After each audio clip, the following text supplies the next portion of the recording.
കൊളംബോയിലെ R Premadasa stadium നാളെ ഒരു കായിക മാമാങ്കത്തിന് മാത്രമായിരിക്കില്ല സാക്ഷ്യം വഹിക്കാൻ പോകുന്നത്. ഇന്ത്യയും പാകിസ്ഥാനും നേർക്കുനേർ വരുമ്പോൾ അത് കേവലം ഒരു ക്രിക്കറ്റ് മത്സരം എന്നതിലുപരി രാഷ്ട്രീയവും വികാരങ്ങളും കലർന്ന വലിയൊരു പോരാട്ടമായി മാറുകയാണ്. മത്സരത്തിലെ റണ്ണുകൾക്കും വിക്കറ്റുകൾക്കും അപ്പുറം ലോകം ഉറ്റുനോക്കുന്നത് മത്സരശേഷമുള്ള ഒരു നിമിഷത്തിലേക്കാണ്. ഇന്ത്യൻ താരങ്ങൾ പാക് താരങ്ങൾക്ക് ഹസ്തദാനം നൽകുമോ? ഈ ചോദ്യം ഇപ്പോൾ ക്രിക്കറ്റ് ലോകത്ത് വലിയ ചർച്ചകൾക്ക് വഴിമരുന്നിട്ടിരിക്കുകയാണ്. നാളെ നടക്കാനിരിക്കുന്ന ആവേശ പോരാട്ടത്തിന് മുന്നോടിയായി നടന്ന വാർത്താ സമ്മേളനത്തിൽ പാക് നായകൻ സൽമാൻ ആഗ ഈ വിഷയത്തിൽ തന്റെ നയം വ്യക്തമാക്കി. ഹസ്തദാനം നൽകണോ വേണ്ടയോ എന്ന് തീരുമാനിക്കേണ്ടത് ഇന്ത്യയാണെന്നായിരുന്നു അദ്ദേഹത്തിന്റെ നയപരമായ മറുപടി.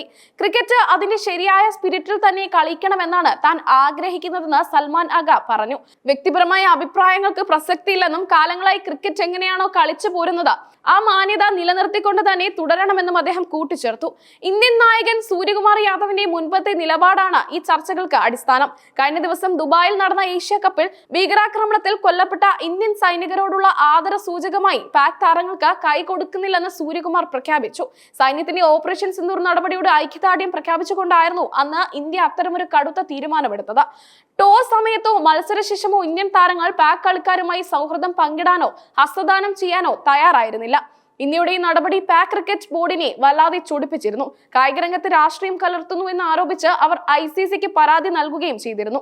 ഈ പശ്ചാത്തലത്തിലാണ് നാളത്തെ മത്സരം കൂടുതൽ ശ്രദ്ധാ കേന്ദ്രമാകുന്നത്. ലോകകപ്പുകളിൽ ഇന്ത്യക്കെതിരെ പാകിസ്ഥാന് മോശം റെക്കോർഡാണ് ഉള്ളതെന്ന യാഥാർത്ഥ്യം സൽമാൻ ആഗ സമ്മതിക്കുന്നു. എന്നാൽ ചരിത്രം എന്നത് തിരുത്തപ്പെടാനുള്ളതാണെന്നും ഓരോ പുതിയ ദിവസവും അതിനുള്ള അവസരമാണെന്നും അദ്ദേഹം പ്രത്യാശ പ്രകടിപ്പിച്ചു.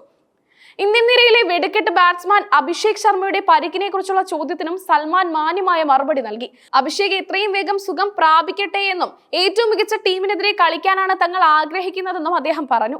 നാളെ കൊളംബോയിലെ ഗാലറിയിൽ ICC ചെയർമാൻ ജയ് ഷായും PCB തലവൻ മൊഹസിൻ നഖ്വിയും ഉണ്ടാകുമെന്നാണ് റിപ്പോർട്ടുകൾ. പ്രമുഖരുടെ സാന്നിധ്യത്തിൽ നടക്കുന്ന മത്സരമായതിനാൽ ഇരു ടീമുകളുടെയും ഓരോ നീക്കവും സൂക്ഷ്മമായി നിരീക്ഷിക്കപ്പെടും.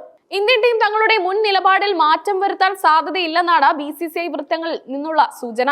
സൈനികരോടുള്ള ആദരവ് പ്രകടിപ്പിക്കുന്നതിൽ വിട്ടുവീഴ്ച വേണ്ടെന്ന നിലപാടിലാണ് ടീം ഇന്ത്യ ഇപ്പോഴും ഉള്ളതെന്നാണ് അറിയുന്നത്. കൊളംബോയിലെ കാലാവസ്ഥയും പിച്ചും മത്സരഫലത്തെ സ്വാധീനിക്കുമെങ്കിലും ആരാധകർ കാത്തിരിക്കുന്നത് ഗ്രൗണ്ടിന് പുറത്തെ ഈ രാഷ്ട്രീയ നീക്കങ്ങൾക്കാണ്.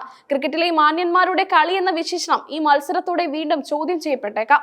പാക് മാധ്യമങ്ങളും ഈ വിഷയത്തെ വലിയ രീതിയിൽ പർവ്വതീകരിക്കുന്നുണ്ട്. ഹസ്തദാനം നിരസിക്കുന്നത് കായിക മര്യാദയ്ക്ക് നിരക്കാത്തതാണ് ാണ് അവരുടെ വാദം. എന്നാൽ രാജ്യസുരക്ഷയും വികാരവുമാണ് തങ്ങൾക്ക് വലുതെന്ന് ഇന്ത്യൻ ആരാധകർ സോഷ്യൽ മീഡിയയിൽ തിരിച്ചടിക്കുന്നു. മത്സരം തുടങ്ങാൻ മണിക്കൂറുകൾ മാത്രം ബാക്കി നിൽക്കെ കൊളംബോയിൽ സുരക്ഷാ ക്രമീകരണങ്ങൾ ശക്തമാക്കിയിട്ടുണ്ട്. രാഷ്ട്രീയ സംഘർഷങ്ങളുടെ പശ്ചാത്തലത്തിൽ സ്റ്റേഡിയത്തിന് അകത്തും പുറത്തും കർശന നിരീക്ഷണം ഉണ്ടാകും. ഇന്ത്യൻ നായകൻ സൂര്യകുമാർ യാദവ് നാളെ ടോസ് സമയത്ത് എന്ത് നിലപാട് സ്വീകരിക്കും എന്നതാണ് ഏറ്റവും വലിയ ആകാംക്ഷ. അദ്ദേഹം കൈ കൊടുത്താൽ അത് വലിയൊരു മഞ്ഞുരുകലിന് കാരണമായേക്കും. അല്ലാത്തപക്ഷം അത് പുതിയ വിവാദങ്ങൾക്കും തിരികൊളുത്തും.